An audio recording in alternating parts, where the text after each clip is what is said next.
สบายดีพี่น้องปองไปเบิดสุขุสุกคนมาเด้อทุกคนมื้อนี้ชาวตุกสิมาพา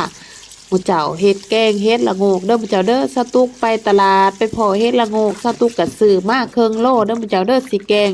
เฮ็ดละโงกกินมื้อแลงนี่หมู่เจ้าชาวตุกอยากมาหลายมื้อแล้ว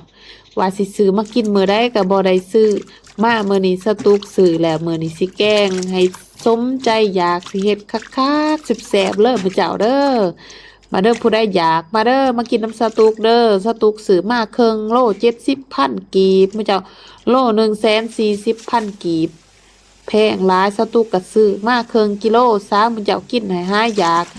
สตุกก็สิเอามาแกงแบบธรรมชาตินี่แหละมื้อเจ้าใส่ใบมะขามใส่ผักอีตูนี่แหละ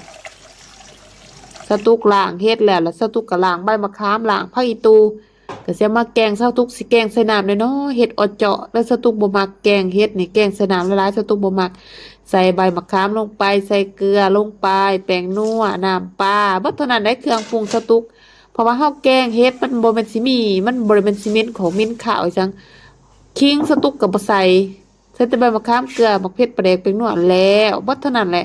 เอาเฮ็ดลงไปบัดนี้เพิ่นฟดแล้วเพิ่นสุกแล้วนี่แซ่บแล้วสตุกซิมแซ่บแล้วมีแต่ใส่ผักอีตูลงไปเลยมื้อเจ้า แล้วได้นี่หมู่เจ้าเอ้ยมาเด้อผู้ใดสิกินมากินน้ำสตุ๊กหมู่เจ้า